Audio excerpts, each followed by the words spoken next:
राम राम राम राम राम राम राम राम राम राम सीता राम जय जय राम। जय श्री राम। आगे श्रीमद् वाल्मीकि रामायण के उत्तरकांड में बहुत ही रोचक सर्ग है, जिसमें राजा अर्जुन, जिसकी भुजाओं से नर्मदा का प्रभाव रुद्ध हो गया था, रावण के पुष्पोपहार का बह जाना, फिर रावण आदि निशाचरों का अर्जुन के साथ युद्ध तथा अर्जुन का रावण को कैद करके अपने नगर में ले जाना बताया गया है।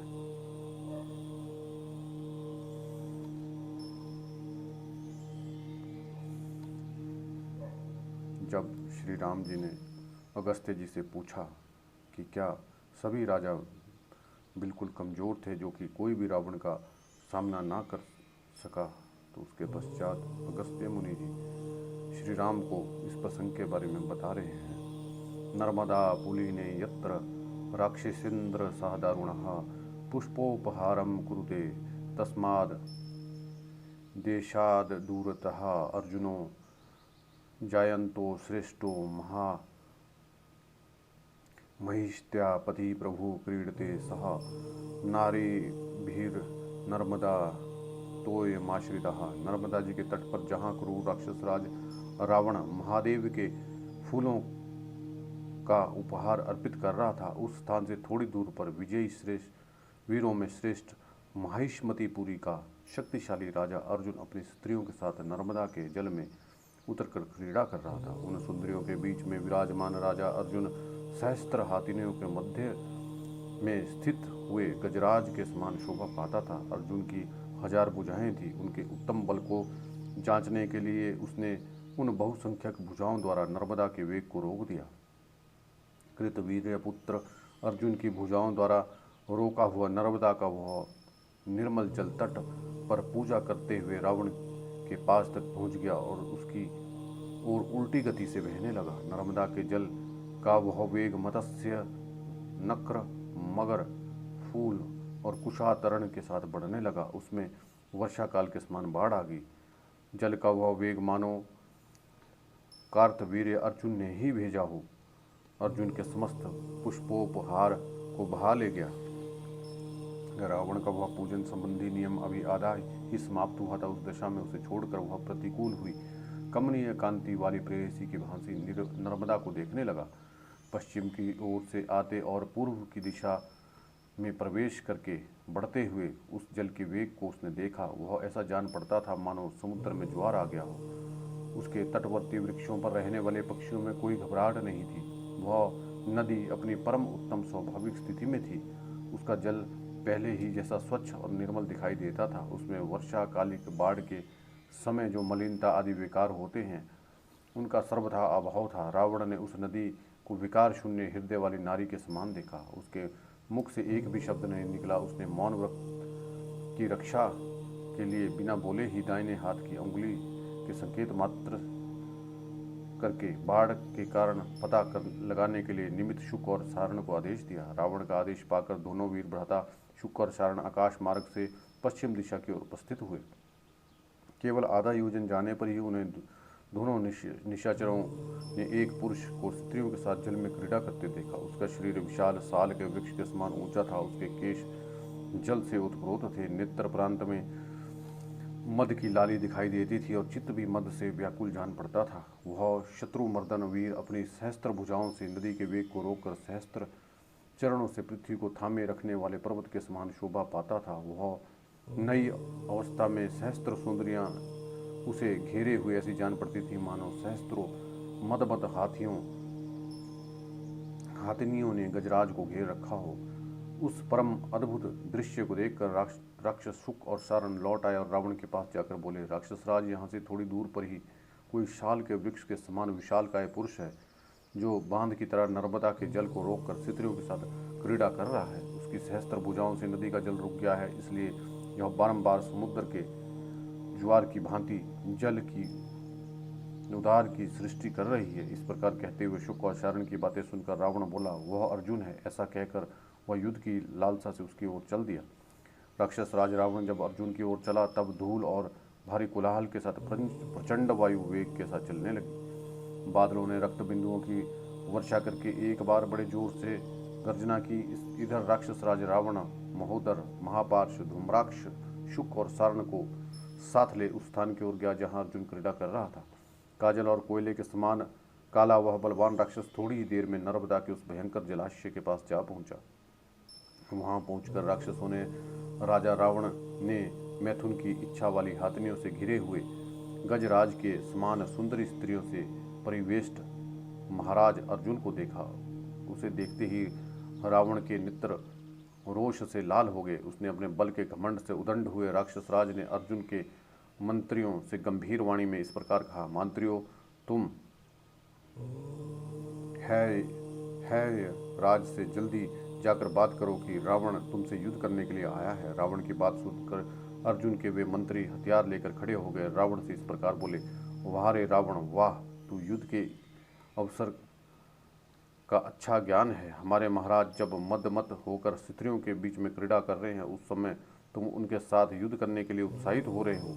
जैसे कोई व्याघ्र काम वासना से वासित हाथनियों के बीच में खड़ा होकर गजराज से जूझना चाहता हो, उसी प्रकार तुम स्त्रियों के समक्ष क्रीड़ा विलास में तत्पर हुए राजा अर्जुन के साथ युद्ध करने का हौसला दिखा रहे हो। तात दशग्रीव, यदि तुम्हारे हृदय में युद्ध के लिए उत्साह है तो रात भर क्षमा करो, आज की रात में यहीं ठहरो। कल सवेरे तुम राजा अर्जुन को सम्रांग में उपस्थित देखोगे। युद्ध की तृष्णा से घिरे हुए राक्षस राज, यदि तुम्हें जूझने की बड़ी जल्दी है तो पहले रणभूमि में हम सबको मार गिराओ, उसके बाद महाराजा अर्जुन के साथ युद्ध करने पाओगे। यह सुनकर रावण के भूखे मंत्री युद्ध स्थल में अर्जुन के अमात्यों को मार मार के खाने लगे। इससे अर्जुन के अनुयायियों तथा रावण के मंत्रियों का नर्मदा के तट पर बड़ा कोलाहल होने वाला। अर्जुन के योद्धा बाणों, तोमरों, भालों, त्रिशूलों, वज्रकर्ण नामक शस्त्रों द्वारा चारों ओर से धावा करके रावण समस्त राक्षसों को घायल करने लगे। हय राज के योद्धाओं का वेग नाकों, मत्स्यों और मगरों के समान, समुद्र की भीषण गर्जना के समान अत्यंत भयंकर जान पड़ता था। रावण के वे मंत्री प्रहस्त, शुक और सारण आदि कुपित हो अपने बल पराक्रम से कीर्तवीर अर्जुन की सेना का संहार करने लगे। तब अर्जुन के सेवकों ने भय से विहल होकर क्रीड़ा में लगे हुए अर्जुन से मंत्री सहित रावण के उस क्रूर कर्म का समाचार सुनाया। सुनकर अर्जुन ने अपनी स्त्रियों से कहा, तुम सब लोग डरना मत। फिर उन सब के साथ वह नर्मदा के जल से उसी तरह बाहर आया जैसे कोई दिग्गज हाथियों के साथ गंगा जी के जल से बाहर निकलता हो। उसके नेत्र रोष से रक्तवर्ण के हो गए। वह अर्जुन रूप अनल प्रयाल काल में महाभयंकर पावक की भांति प्रज्वलित हो उठा। सुंदर सोने का बाजूबंद धारण करने वाले वीर अर्जुन ने तुरंत ही गदा उठा ली और उन राक्षसों पर आक्रमण किया, मानो सूर्यदेव अंधकार समूह पर फूट पड़े हों। जो भुजाएं द्वारा घुमाई जाती उस विशाल गदा को ऊपर उठाकर गरुड़ के समान तीव्र वेग का आश्रय लेकर राजा अर्जुन तत्काल ही निशाचरों पर टूट पड़ा। उस समय मूषलधारी प्रहस्त जो विंध्यागिरी के समान अविचल था, उसके मार्ग रोककर खड़ा हो गया, ठीक उसी तरह जैसे पूर्व काल में विंध्याचल ने सूर्यदेव के मार्ग को रोक लिया था।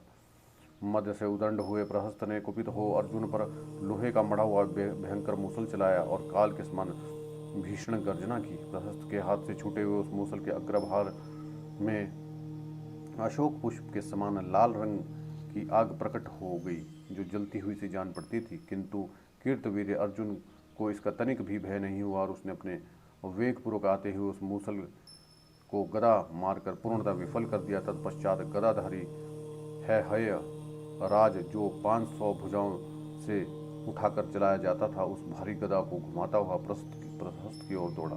उस गदा से अत्यंत वेगपूर्वक आहत होकर प्रहस्त तत्काल पृथ्वी पर गिर पड़ा, मानो कोई पर्वत वज्रधारी इंद्र के वज्र के प्रभाव से ढह गया हो। प्रहस्त को धराशायी हुआ देख मारीच, शुक, सारण, महोदर, धूम्राक्ष सम्रांग में से भाग खड़े हुए। प्रहस्त के गिरने और अमात्यों के भाग जाने पर रावण ने निर्पश्रेष्ठ अर्जुन पर तत्काल धावा किया। फिर तो 1000 भुजाओं वाले नरनाथ और 20 भुजाओं वाले निशाचर नाथ में वहाँ भयंकर युद्ध आरंभ हो गया जो रोंगटे खड़े कर देने वाला था। विश्वयुद्ध हुए। दो समुद्रों जिनकी जड़ हिल रही थी हों ऐसे दोनों पर्वत, दो तेजस्वी आदित्यों, दो दाहक अग्नियों, बल से उन्मत्त हुए दो गजराजों, काम वासना वाली गाय के लिए लड़ने वाले दो सांड, जोर जोर से गरजने वाले दो मेघों, उत्कट बलशाली दो सिंहों और क्रोध से भरे हुए रुद्र काल देव के समान वे रावण और अर्जुन गदा लेकर एक दूसरे पर गहरी चोटें करने लगे। जैसे पूर्व काल में पर्वतों ने वज्र के भयंकर आघात सहे थे, उसी प्रकार अर्जुन और रावण वहां गदाओं के प्रहार सहन करने लगे। जैसे बिजली की कड़क से संपूर्ण दिशाएं प्रतिध्वनि हो उठती हैं, उसी प्रकार उन दोनों वीरों की गदाओं के आघातों से सभी दिशाएं गूंजने लगी। जैसे बिजली चमक कर आकाश को सुनहरे रंग से युक्त कर देती है, उसी प्रकार रावण की छाती पर गिराई जाती हुई अर्जुन की गदा उसके वक्ष स्थल को सुवर्ण की भांति से प्रभा से पूर्ण कर देती थी। उसी प्रकार रावण के द्वारा भी अर्जुन की छाती पर बारंबार गिराई जाती हुई गदा किसी महान पर्वत पर गिरने वाले उल्का के समान प्रकाशित हो उठती थी। उस समय ना तो अर्जुन ही थकता था, ना ही राक्षस गणों का राजा रावण ही। पूर्व काल में परस्पर जूझने वाले इंद्र और बलि की भांति उन दोनों में युद्ध एक समान जान पड़ता था। दोनों सांड अपने सींगों और हाथी अपने दांतों के अग्रभाग से परस्पर प्रहार करते हैं, उसी प्रकार वे नरेश निशाचर राज एक दूसरे पर गदाओं से चोट करते थे। इस बीच में अर्जुन ने कुपित होकर रावण के विशाल वक्ष स्थल पर दोनों स्तरों के बीच में अपनी पूरी शक्ति से गदा का प्रहार किया, परंतु रावण तो वर से के प्रभाव से सुरक्षित था, अतः रावण की छाती पर वेग पूर्वक चोट करके भी वह गदा किसी दुर्बल गदा की भांति उसके वक्ष की टक्कर से दो टूक होकर पृथ्वी पर गिर पड़ी। तथापि अर्जुन की चलाई हुई गदा के आघात से पीड़ित हो रावण एक धनुष पीछे हट गया और आर्तनाद करता हुआ बैठ गया। दशग्रीव को व्याकुल देख अर्जुन ने सहसा उछलकर उसे पकड़ लिया, मानो गरुड़ ने झपट्टा मारकर किसी सर्प को धर दबाया हो। पूर्व काल में भगवान नारायण ने बलि को बांधा था, उसी प्रकार बलवान राजा अर्जुन ने दशानन को बलपूर्वक पकड़कर 10,000 के हाथों के द्वारा उससे मजबूत रस्सों से बांध दिया। दशग्रीव के बंधे जाने पर सिद्ध चारण देवता शाबाश शाबाश कहते हुए अर्जुन के सिर पर फूलों की वर्षा करने लगे। जैसे व्याघ्र किसी हिरण को दबोच लेता है अथवा सिंह किसी हाथी को धर दबाता है, उसी प्रकार रावण को अपने वश में करके है राज अर्जुन हर्षातिरेक से मेघ के समान बारंबार गर्जना करने लगा। उसके बाद प्रहस्त ने होशमाला दशमुख रावण को बंधा हुआ देखकर वो राक्षस सहसा कुपित हो राज की ओर दौड़ा। जैसे वर्षा काल आने पर समुद्र में बादलों का वेग बढ़ जाता है, उसी प्रकार वहां आक्रमण करते हुए उस निशाचरों का वेग बढ़ता हुआ सा प्रतीत होता था। छोड़ो छोड़ो, ठहरो ठहरो, ऐसा बारंबार कहते हुए राक्षस राज अर्जुन की ओर दौड़े। उस समय प्रहस्त ने रणभूमि में अर्जुन पर मूसल और शूल के प्रहार किए, परंतु अर्जुन को उस समय घबराहट नहीं हुई। उस शत्रुसूदन वीर ने प्रहस्त और देवद्रोही निशाचरों को छोड़े हुए उन अस्त्रों को अपने शरीर तक आने से पहले ही पकड़ लिया। फिर उन्हीं दुर्दश और श्रेष्ठ आयुधों से उन सब राक्षसों को घायल करके उसी तरह भगा दिया जैसे हवा बादलों को छिन्न भिन्न करके उड़ा देती है। उस समय कीर्तवीर अर्जुन ने समस्त राक्षसों को भयभीत कर दिया और रावण को लेकर वह अपने सुहृदों के साथ नगर में आया। नगर के निकट आने पर ब्राह्मण पुरवासियों ने अपने इंद्र तुल्य तेजस्वी नरेश पर फूलों और अक्षतों की वर्षा करके सहस्त्र नेत्रधारी इंद्र जैसी बलि को बंधी बनाकर ले आए थे। उसी प्रकार राजा अर्जुन ने बंधे हुए रावण को साथ लेकर अपनी पुरी में प्रवेश किया। रावण को पकड़ लेना वायु के पकड़ने के समान था। धीरे धीरे यह बात स्वर्ग में देवताओं के मुख से पुलस्त्य जी ने सुनी। यद्यपि वे महर्षि महान धैर्यशाली थे, तो भी संतान के प्रति होने वाले स्नेह के कारण कृपा पर वश हो गए और महिष्मती नरेश से मिलने के लिए भूतल पर चले आए। उनका वेग वायु के समान था, गति मन के समान। वे ब्रह्म ऋषि वायुपथ पर का आश्रय लेकर महिष्मतीपुरी में आ पहुँचे। जैसे ब्रह्मा जी इंद्र की अमरापुरी में प्रवेश करते हैं, उसी प्रकार पुलस्त्य जी ने हृष्ट पुष्ट मनुष्य से भरी हुई अमरावती के समान शोभा से संपन्न महिष्मती नगरी में प्रवेश किया। आकाश से उठते समय वे पैरों से चलकर आते हुए सूर्य के समान जान पड़ते थे। अत्यंत तेज के कारण उनकी ओर देखना बहुत ही कठिन था। अर्जुन के सेवकों ने उन्हें पहचान कर राजा अर्जुन को उनकी शुभागमन की सूचना दी। सेवकों के कहने से जब हे राज को यह पता चला कि पुलस्त्य जी पधारे हैं तो वे सिर पे अंजलि बांधे उन तपस्वी मुनि की आगवानी के लिए आगे बढ़े। राजा अर्जुन के पुरोहित अघर्य और मधुपर्क आदि लेकर उन्हें आगे आगे चले, मानो इंद्र के आगे बृहस्पति चल रहे हों। वहां आते हुए वे महर्षि उदित हुए सूर्य के समान तेजस्वी दिखाई देते थे। उन्हें देखकर राजा अर्जुन चकित रह गए। उन्होंने ब्रह्म ऋषि के चरणों में उसी तरह आदरपूर्वक प्रणाम किया जैसे इंद्र ब्रह्मा जी के आगे मस्तक झुकाते हैं। ब्रह्म ऋषि को पाद्य अर्घ्य मधुपर्क और गौ समर्पित करके राजा धीराज अर्जुन ने हर्ष गदगद वाणी में पुलस्त्य जी से कहा, द्विजेंद्र, आपका दर्शन परम दुर्लभ है, तथापि आज मैं आपके दर्शन का सुख उठा रहा हूँ। इस प्रकार यहाँ पधार कर आपने महिष्मतीपुरी को अमरावती पुरी के समान गौरवान्वित कर दिया है। देव, आज मैं आपके देववंद चरणों की वंदना कर रहा हूँ। अतः आज ही वास्तव में सकुशल हूँ। आज मेरा व्रत निर्विघ्न पूर्ण हो गया। आज ही मेरा जन्म सफल हुआ और तपस्या भी सार्थक हो गई। ब्राह्मण, ये राज्य, ये स्त्री पुरुष, हम सब लोग आपके ही हैं। आप आज्ञा दीजिए, हम आपके लिए क्या सेवा करें। तब पुलस्त्य जी है राज अर्जुन के धर्म अग्नि और पुत्रों का कुशल समाचार पूछकर उससे आगे इस प्रकार बोले, पूर्ण चंद्रमा के समान मनोहर मुख वाले कमल नयन नरेश, तुम्हारे बल की कहीं तुलना नहीं है, क्योंकि तुमने दशग्रीव को जीत लिया, जिसके भय से समुद्र वायु की चंचलता छोड़कर सेवा में उपस्थित होते हैं। वह मेरे रणदुर्जय पौत्र को तुमने संग्राम में बांध दिया। ऐसा करके तुम मेरे इस बच्चे का यश पी गए और सर्वत्र अपने नाम का ढिंढोरा पीट दिया। वत्स, अब तुम मेरे कहने से दशानन को छोड़ दो, यह तुमसे मेरी याचना है। पुलस्त्य जी की आज्ञा को शिरोधार्य करके अर्जुन ने इसके विपरीत कोई बात नहीं की। उस राजा धीराज ने बड़ी प्रसन्नता के साथ राक्षस राज रावण को बंधन से मुक्त कर दिया। उस देवद्रोही राक्षस को बंधन मुक्त करके अर्जुन ने दिव्य आभूषण माला वस्त्रों से उसका पूजन किया और अग्नि को साक्षी बनाकर उसके साथ ऐसी मित्रता का संबंध स्थापित किया जिसके द्वारा किसी की हिंसा ना हो। अर्थात उन दोनों ने यह प्रतिज्ञा की कि हम लोग अपनी मैत्री का उपयोग दूसरे प्राणियों की हिंसा में नहीं करेंगे। इसके बाद ब्रह्मपुत्र पुलस्त्य जी को प्रणाम करके राजा अर्जुन अपने घर को लौट आया। इस प्रकार अर्जुन द्वारा आतिथ्य सत्कार करके छोड़े गए सभी प्रतापी राक्षस राज रावण को पुलस्त्य जी ने हृदय से लगा दिया, परंतु वह पराजय के कारण लज्जित ही रहा। दशग्रीव को छुड़ाकर ब्रह्मा जी के पुत्र मुनिवर पुलस्त्य जी पुनः ब्रह्मलोक को चले गए। इस प्रकार रावण को कार्तिवीर्य अर्जुन के हाथ से पराजित होना पड़ा था। फिर पुलस्त्य जी के कहने से उस महाबली राक्षस को छुटकारा मिला था। रघुनंदन, इस प्रकार संसार में बलवान से बलवान वीर पड़े हुए हैं, अतः जो अपना कल्याण चाहते हैं वे दूसरे की अवहेलना नहीं करनी चाहिए। सहस्त्र वायु की मैत्री पाकर राक्षसों का राजा रावण पुनः घमंड से भरकर सारी पृथ्वी पर विचरने और नरेशों का संहार करने लगा। आगे अगस्त्य जी श्री राम को बाली के द्वारा रावण का पराभव और रावण का उन्हें अपना मित्र बनाना बताया गया है। अर्जुनेन विमुक्तस्तु रावणो राक्षासधिपः चराचर पृथ्वी सर्वमणि निर्वीण तथा कृतः। अर्जुन से छुटकारा पाकर राक्षस राज रावण निर्विधेय रहित पुनः पूरी पृथ्वी पर विचरने लगा। राक्षस हो या मनुष्य, जिसको भी वो अपने बल में से बड़ा चढ़ा सुनता था उसके पास पहुंचकर अभिमानी रावण से युद्ध के लिए ललकारता था।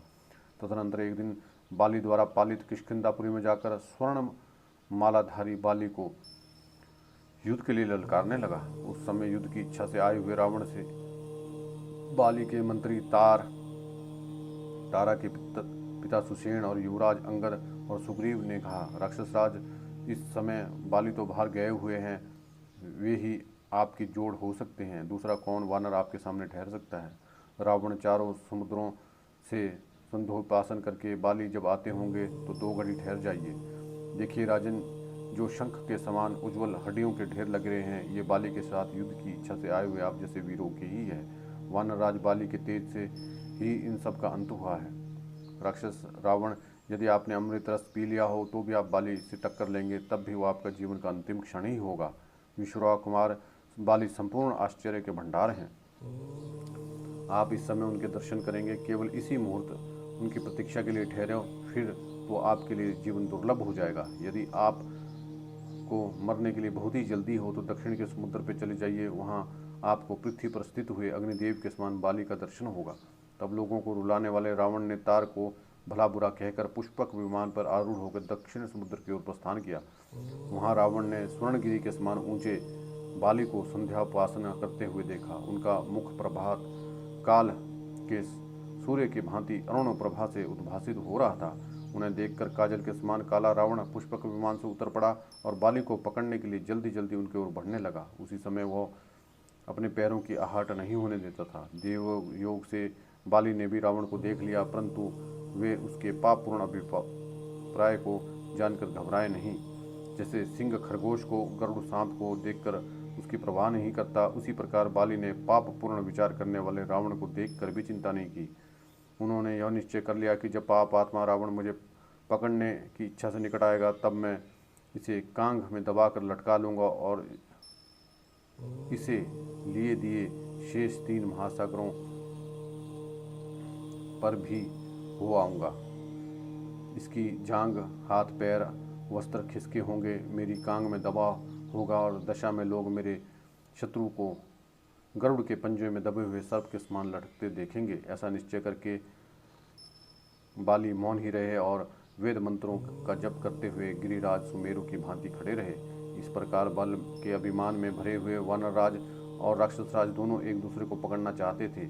दोनों ही इसके लिए प्रयत्नशील थे और दोनों ही वह काम बनाने में घात में लगे थे। रावण के पैरों की हल्की सी आहट से बाली यह समझ गए कि अब रावण हाथ बढ़ाकर मुझे पकड़ना ही चाहते थे। फिर तो दूसरी ओर मुंह किए होने पर भी बाली ने उसे उसी तरह सहसा पकड़ लिया जैसे गरुड़ सर्प को दबोच लेता है। पकड़ने की इच्छा वाले राक्षसराज को बाली ने स्वयं ही पकड़कर अपनी कांग में लटका लिया और बड़े वेग से आकाश में उछले। रावण अपने नखों से बारंबार बाली को बकोटता और पीड़ा देता रहा, तो भी जैसे वायु बादलों को उड़ा ले जाती है, उसी प्रकार रावण को बगल में दबाए लिए फिरते थे।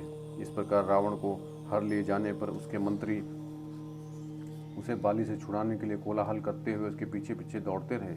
पीछे पीछे राक्षस चलते रहे और आगे आगे बाली। इस अवस्था में वे आकाश के मध्य भाग में पहुंचकर मेघ समूहों से अनुरक्त हुए आकाशवर्ती अंशुमाली सूर्य के समान शोभा पाते थे। वे श्रेष्ठ राक्षस बहुत प्रयत्न करने पर भी बाली के पास तक न पहुंच सके। उनकी भुजाओं और जागों के वेग से उत्पन्न हुई वायु के थपेड़ों से थक के वे खड़े हो गए। बाली के मार्ग से उड़ते हुए बड़े बड़े पर्वत भी हट जाते थे।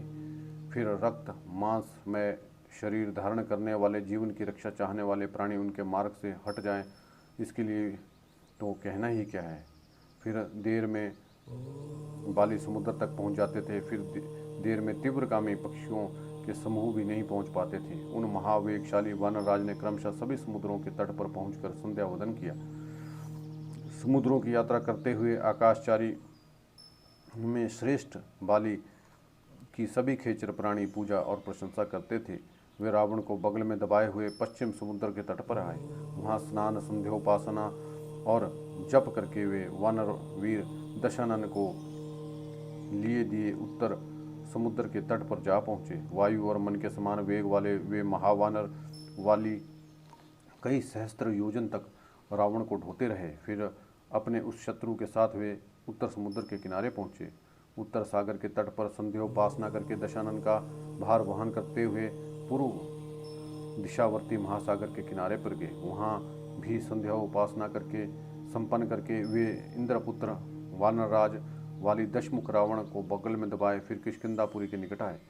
इस तरह चारों समुद्रों की संध्योपासना का कार्य पूरा करके रावण को ढोने के कारण थके हुए वानरराज वाली किष्किंधा के उपवन में आ पहुँचे। वहाँ आकर उन कपि श्रेष्ठ ने रावण को अपनी कांख से छोड़ दिया और बारंबार हंसते हुए पूछा, कहो जी, तुम कहाँ से आए हो? रावण की आंखें श्रम के कारण चंचल हो गई थी। बाली के इस अद्भुत पराक्रम को देखकर उसे महान आश्चर्य हुआ और राक्षसराज ने उस वानरराज से इस प्रकार का, महेंद्र के समान पराक्रम वानरेंद्र, मैं राक्षसेंद्र रावण हूँ और युद्ध की इच्छा करने से यहाँ आया था। वह युद्ध तो आपसे मिल ही गया। अहो, आप में अद्भुत बल है, अद्भुत पराक्रम है और आश्चर्यजनक गंभीरता है। आपने मुझे पशु की तरह पकड़कर चारों समुद्रों में घुमाया। वानर वीर, तुम्हारे सिवाय दूसरा ऐसा कौन शूरवीर होगा जो मुझे इस प्रकार बिना थके मांदे शीघ्रतापूर्वक ढो सके। वानर वीर, ऐसी गति तो मन, वायु, गरुड़ इन तीनों भूतों की ही सुनी गई है। निसंदेह इस जगत में चौथे आप ही से तीव्र वेग वाले हैं। कपिश्रेष्ठ, मैंने आपका बल देख लिया है। अब मैं अग्नि को साक्षी मानकर आपके साथ सदा के लिए स्नेह पूर्ण मित्रता कर लेना चाहता हूँ। वानरराज, स्त्री, पुरुष, पुत्र, नगर, राज्य, भोग, वस्त्र, भोजन, इन सभी वस्तुओं पर हम दोनों का साझे का अधिकार होगा। तब वानरराज और राक्षसराज दोनों ने अग्नि प्रज्वलित करके एक दूसरे को हृदय से लगाकर आपस में भाईचारे का संबंध जोड़ा। फिर दोनों वानर और राक्षस एक दूसरे का हाथ पकड़कर बड़ी प्रसन्नता के साथ किष्किंधापुरी के भीतर गए, मानो दो सिंह किसी गुफा में प्रवेश कर रहे हो। रावण वहाँ सुग्रीव के समान ही सम्मानित हो महीने भर रहा। फिर तीनों लोगों को उखाड़ फेंकने की इच्छा रखने वाले उसके मंत्री आकर उसे लिवा ले गए। प्रभु, इस प्रकार यह घटना पहले घटित हो चुकी है। बाली ने रावण को हराया और अग्नि के समीप उसे अपना भाई बना लिया। श्री राम, बाली में बहुत अधिक और अनुपम बल था, परंतु आपने उसको अपने बाणाग्नि से उसी तरह दग्ध कर दिया जैसे पतंगे को आग जला देती है। तब भगवान श्री राम ने हाथ जोड़कर दक्षिण दिशा में निवास करने वाले अगस्त्य मुनि से विनयपूर्वक यह अर्थयुक्त बात कही। महेश, इसमें संदेह नहीं कि बाली और रावण के इस बल में कहीं तुलना नहीं थी, परंतु मेरा ऐसा विचार है कि दोनों का बल भी हनुमान जी के बल की बराबरी नहीं कर सकता। शूरता, दक्षता, बल, धैर्य, बुद्धिमता, नीति, पराक्रम, प्रभाव, इन सब सद्गुणों ने हनुमान जी के भीतर घर कर रखा है। समुद्र को देखते ही वानर सेना घबरा उठती है। यह देख महाभाव वीर उसे धैर्य बंधाकर एक ही छलांग में 100 योजन समुद्र को लांग गए। जय श्री राम।